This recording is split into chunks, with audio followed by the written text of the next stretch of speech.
오늘 말씀은 아모스 말씀인데요.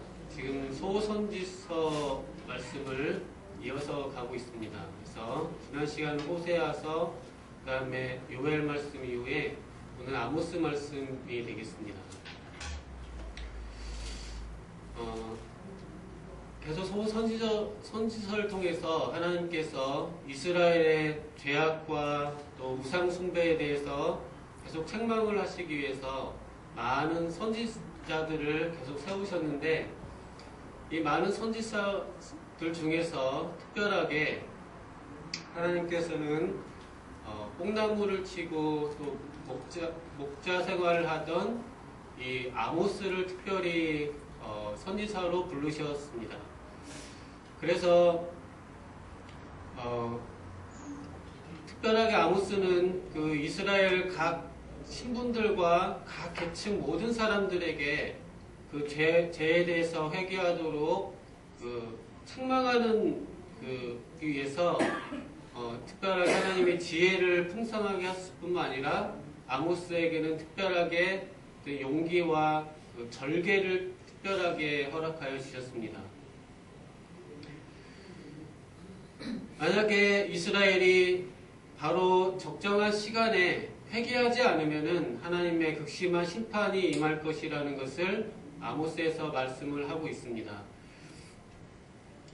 또한 이스라엘 주변 나라들이 하나님을 알지 못하고 살던 많은 나라들이 결국 그 죄로 말미암아서 하나님이 그 이웃 나라들을 아끼지 아니하시고 심판하시는 것을 보여주면서 특별히 하나님 택한 백성이지만은 유다 이스라엘 사람들도 그 죄를 진정성을 갖고 주님 앞에 회개하고 돌아오지 않으면은 역시 혹독한 참혹한 멸망밖에 없다는 것을 또 보여주고 있습니다.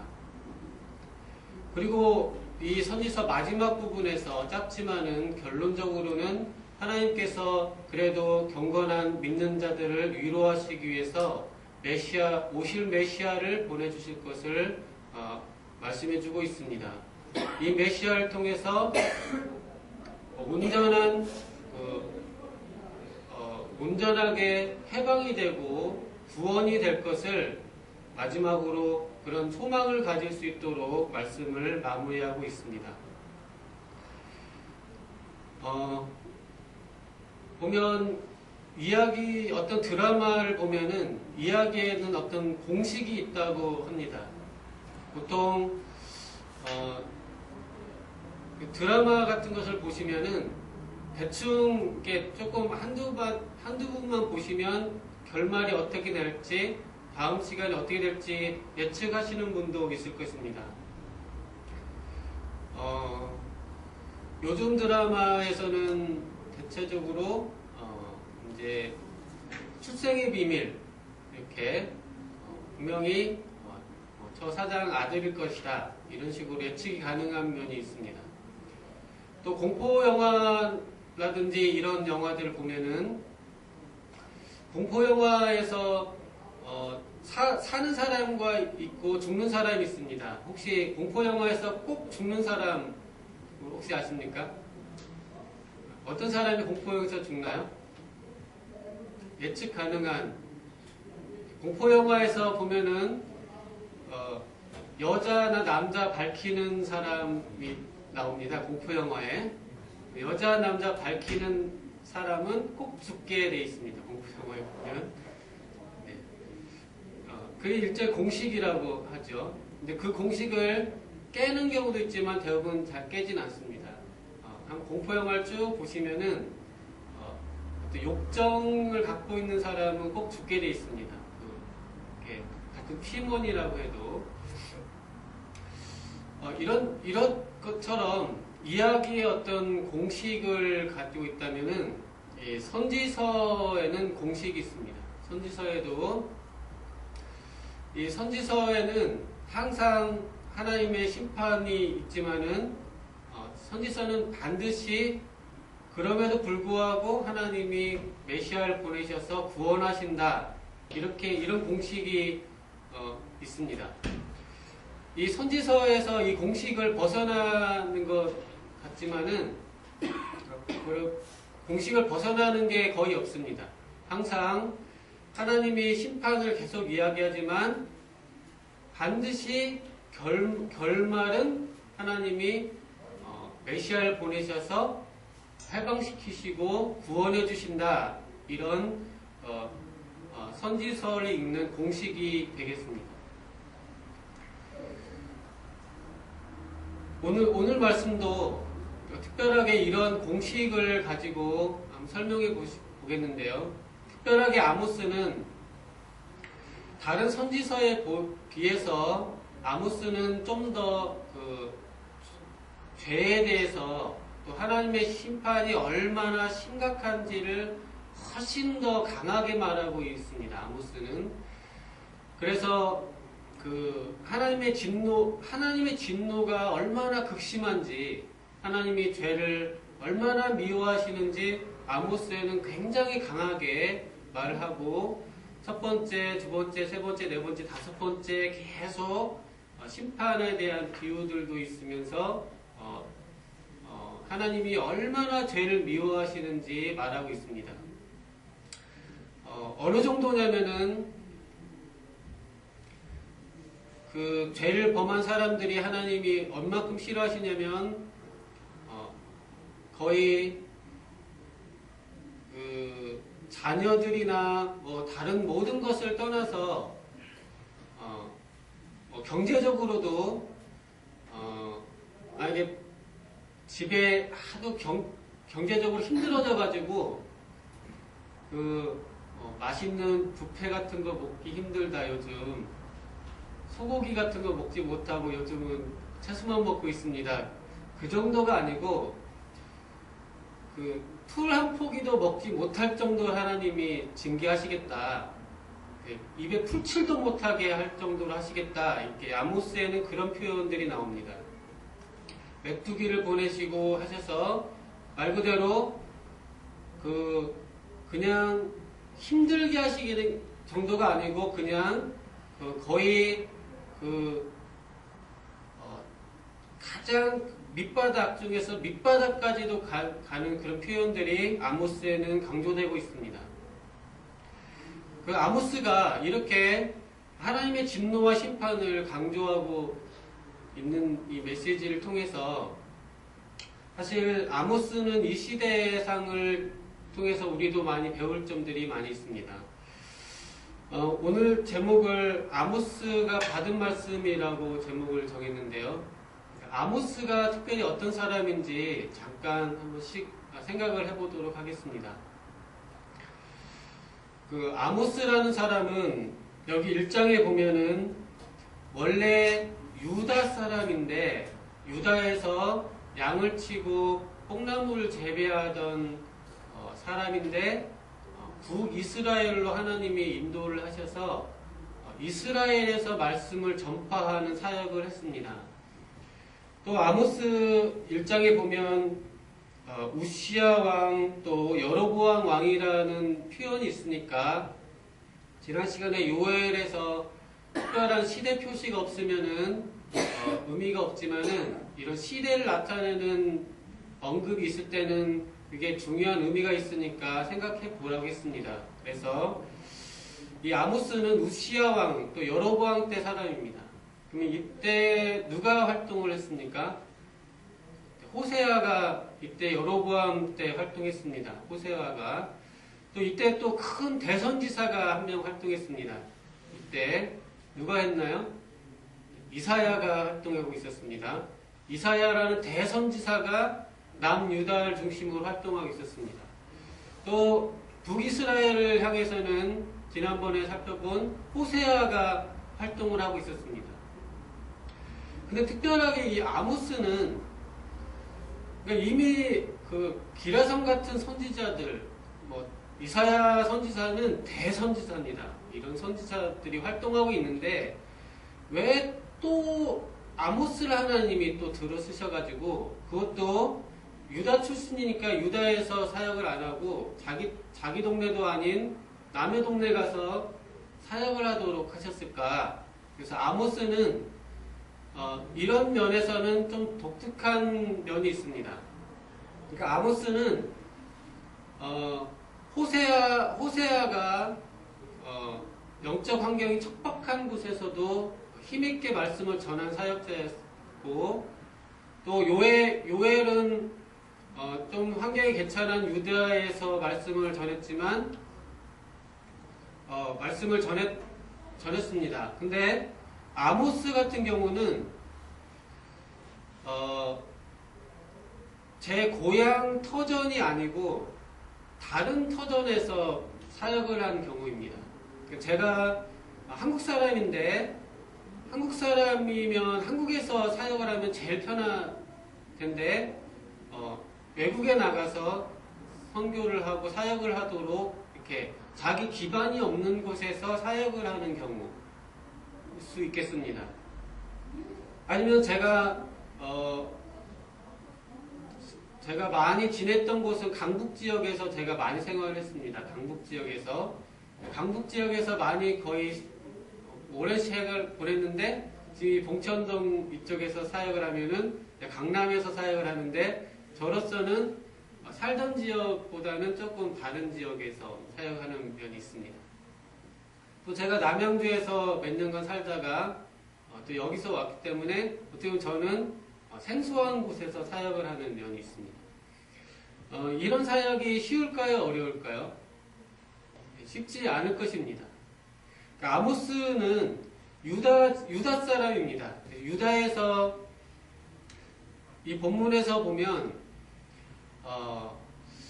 아모스에 대해서 목자라는 표현이 있어서 아모스가 그냥 근로자였다 또는 가난한 노동자 계층이었다 이렇게 보는 사람들이 있습니다.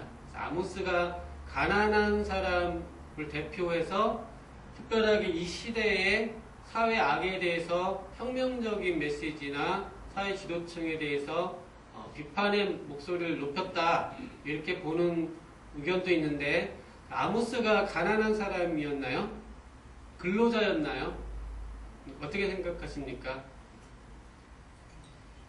오늘 본문에서 아모스가 그 이스라엘에서 말씀을 막 전파하니까 이스라엘의 베델의 제사장인 아마사라는 사람이 있었습니다. 그 사람이 자기가 베델에, 특히 이제 아모스는 베델을 중심으로 말씀 사역했는데, 베델에 제사장인 아마사가 있었습니다. 아마사가 보니까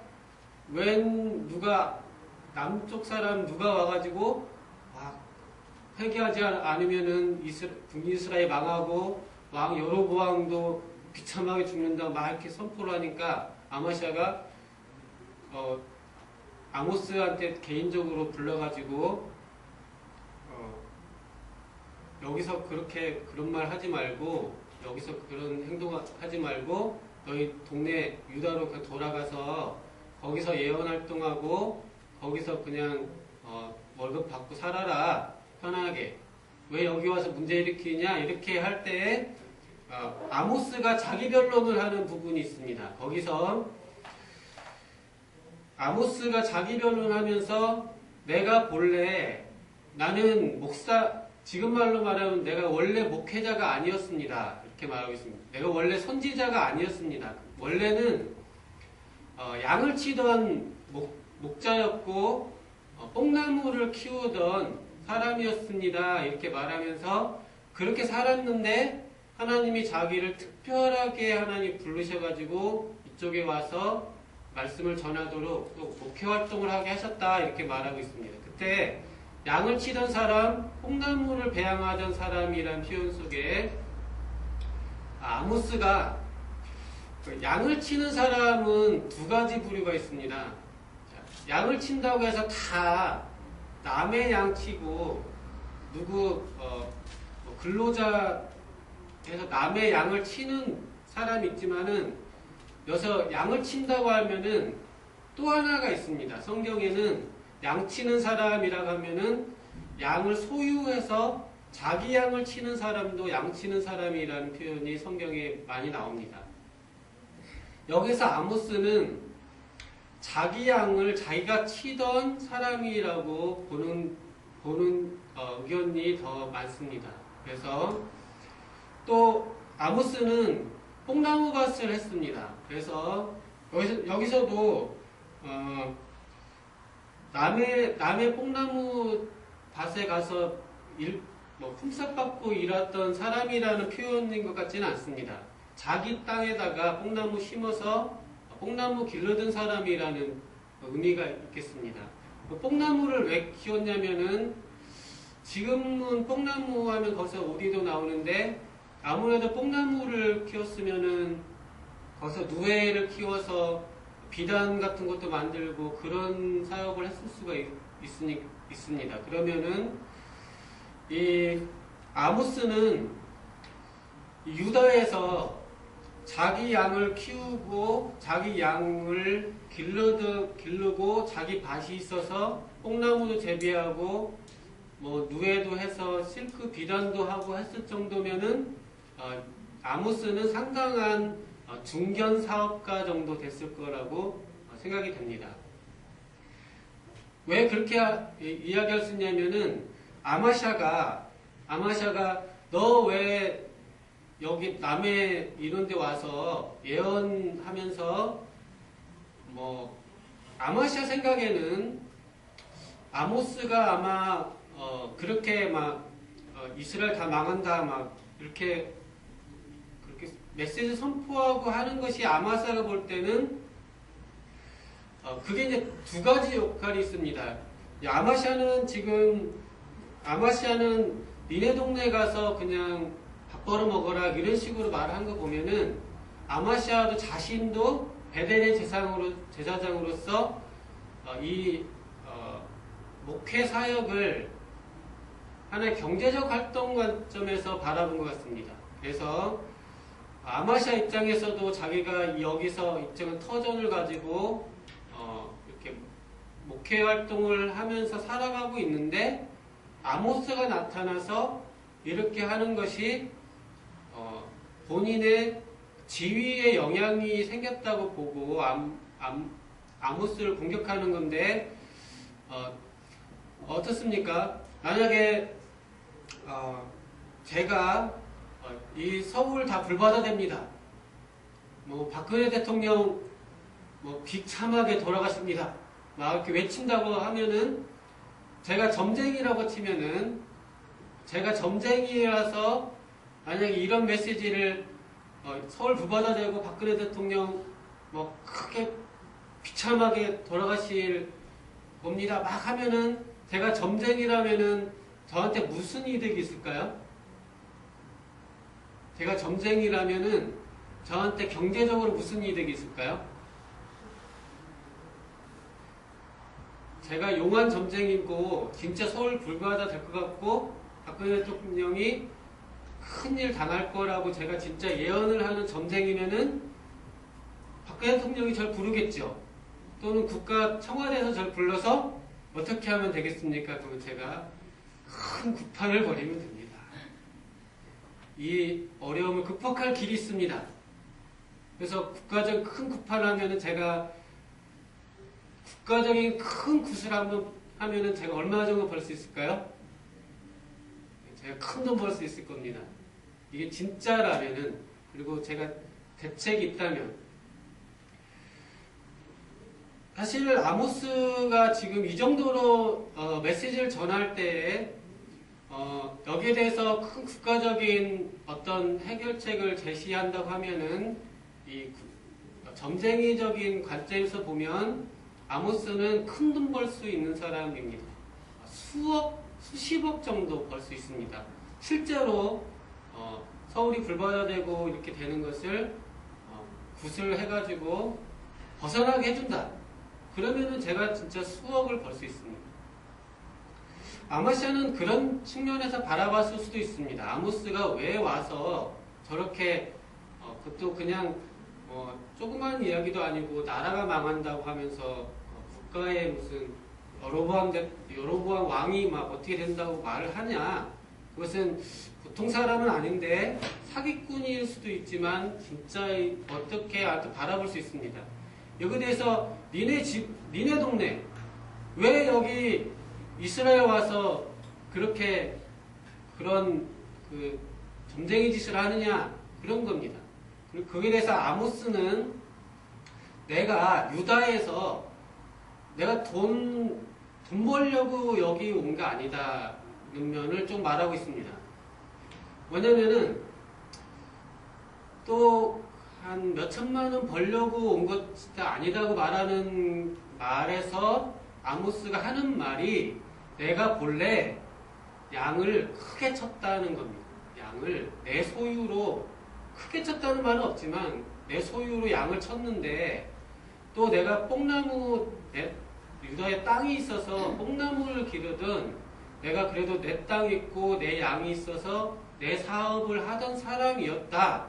이렇게 말하는 이유는 내가 목회하고 사역자로 부름받기 전에 내가 견실한 중견 기업가로서 내가 경제적으로나 살아가는 게 여유가 있었다. 이것을 지금 변론하고 있는 것입니다. 그래서 아모스가 하는 말은 내가 원래 견실한 잘 나가는 중견 기업가였는데 내가 먹고 살 걱정은 없었던 사람인데 하나님이 특별하게 나를 부르셔서 또 이스라엘 쪽으로 부르셔서 목회 사역을 하도록 했다.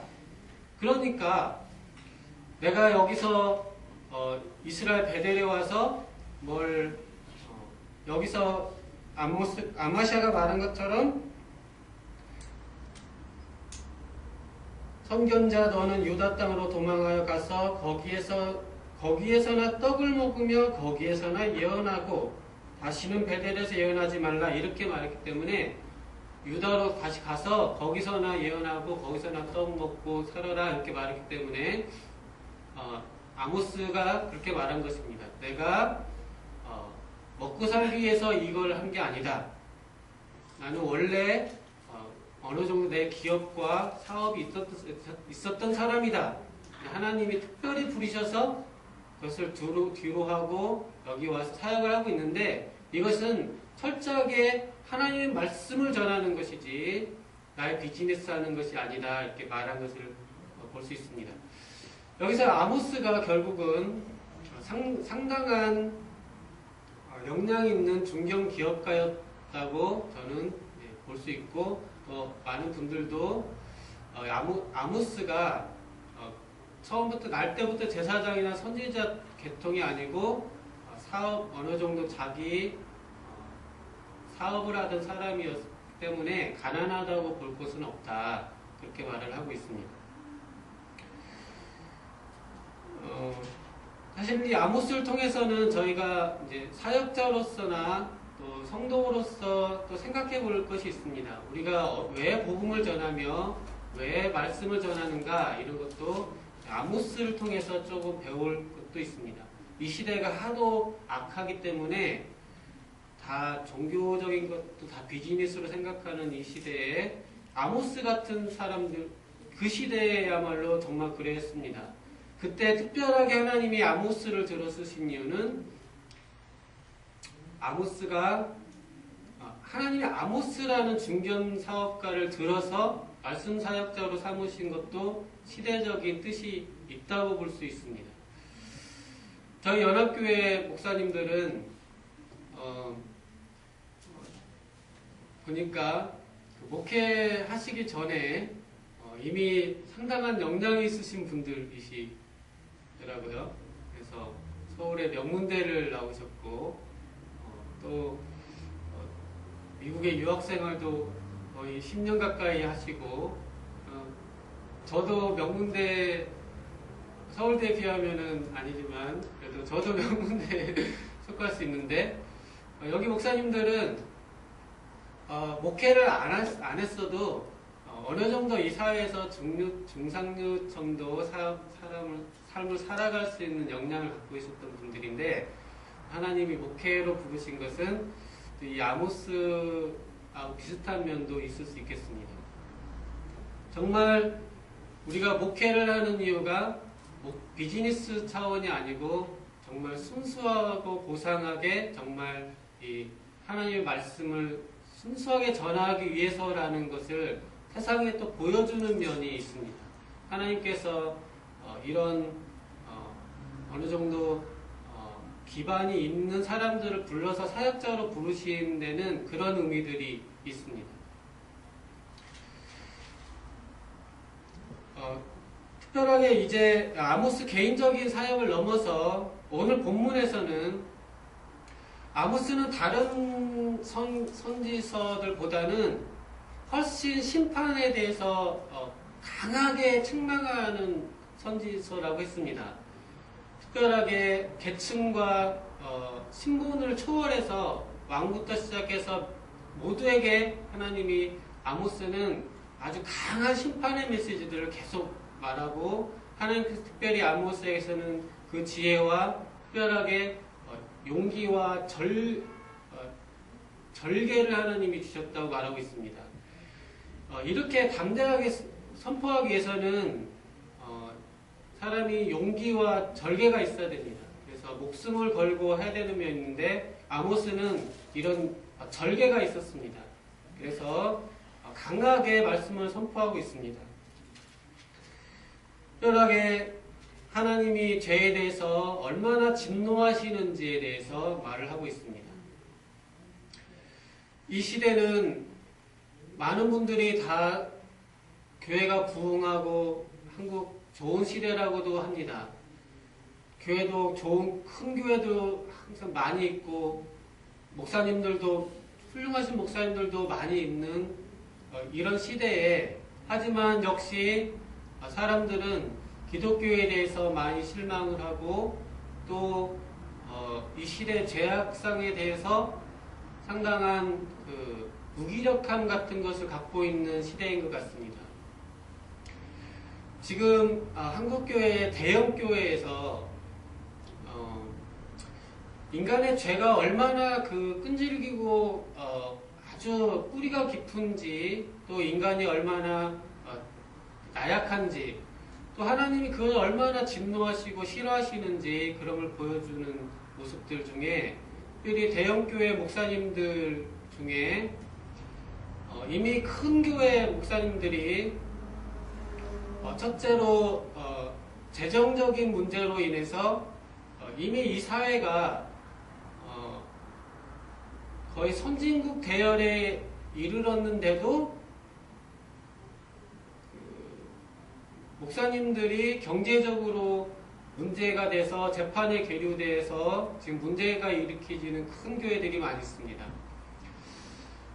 또 하나 문제는 성적인 문제로 많은 목사님들이 큰 교회 목사님들이 성추행 문제로 연루가 돼서 목회를 그만두시는 이미 인터넷으로도 몇몇 유명한 흔히 말하는 유명한 목사님들이 성추행 문제로 목회를 그만두고 그런 분들을 봤을 것입니다.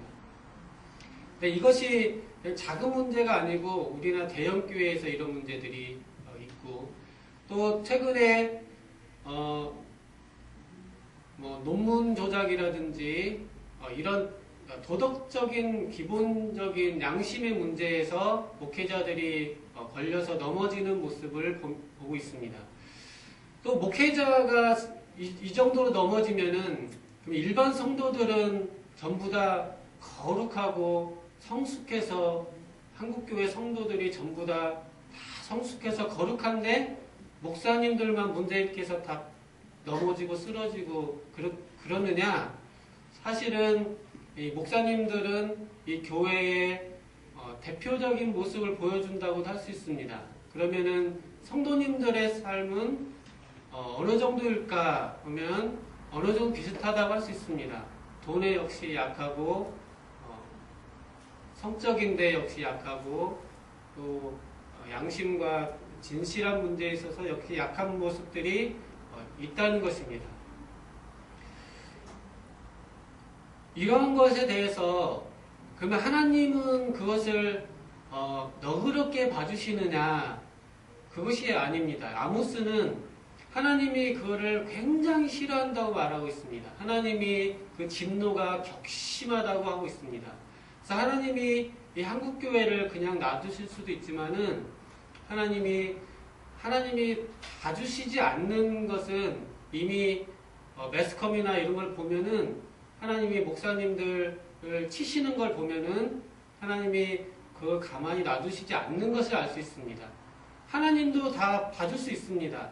내 사람이니까. 하지만 하나님이 그것을 들춰내가지고 어느 목사님, 어느 여집사님 이렇게 성추행했다고 만방의 신문에 단하게 이렇게 부끄럽게 들춰내가지고 치시는 것은 하나님이 그냥 안 봐주시는 겁니다. 하나님의 진노가 하나님이 속에서부터 가만 안 두겠다고 해서 하나님 치시는 겁니다. 그래서 하나님은 죄를 얼마큼 미워하시고 죄를 얼마큼 진노하시는지를 보여주고 있고, 아모스는 특별하게 하나님의 죄를 얼마나 미워하시고 진노하셔서 정말 적시에 진실하게 회개하지 않으면 정말 그냥 적당히 손봐주는 게 아니고 거의 진짜 낯뜨겁게 부끄럽게 할 정도로 완전히 폐가 망신시켜버리겠다고 아모스가 계속 선포를 하고 있습니다. 그래서 아모스 말씀을 보다 보면은 아모스 선지자 싫어 이렇게 하시는 분도 있을 수 있습니다. 아모스 선지자처럼 딱딱하고 깡 말라가지고 회개하라 하는 목사님, 요즘 같은 시대에 아모스 같은 이런 말씀 자체도 듣기 싫다 이렇게 할 수도 있는데, 이것은 아모스 개인의 문제가 아니고 하나님이 죄를 얼만큼 싫어하시는지, 하나님의 진노가 얼마나 극심한지를 보여주고 있습니다. 마무리를 지으면서 처음에 이야기 공식을 처음에 했습니다. 그러면 이 선지 아모스 말씀과 또 저의 설교의 결론은 여러분 예측하셨나요? 저희 예측 이야기 공식의 결론은 인간의 죄악이 아무리 극심하고 우리는 아무리 죄 앞에서 무기력하고 또 하나님의 진노가 아무리 클지라도 결론은 하나님의 사랑이 죄가 심한 거에 비해서 하나님의 사랑과 긍휼이 훨씬 더 크다. 하나님께서 메시아를 보내셔서 우리 참혹한 형편에서 우리를 붙들어서 일으켜 주실 것이다. 하나님은 더 능력이 있으셔서 인간의 죄와 연약함에도 불구하고 하나님의 능력이 우리를 구원해 주실 것이다. 이것이 메시지의 결론이 되겠습니다. 우리는 무기력합니다. 우리는 돈 문제 앞에서, 또 여자 문제, 남자 문제 앞에서, 또 어떤 정직한 문제 앞에서 우리는 무기력하고 연약함을 느낄 때가 많습니다. 하지만은 우리의 연약함, 우리를 끌고 내려가는 이런 죄의 무거움보다 하나님이 우리를 잡고 끌어올리시는 구의 능력이 훨씬 크기 때문에, 하나님의 진노보다 하나님의 긍휼이 능하시고 더 크시기 때문에 하나님께서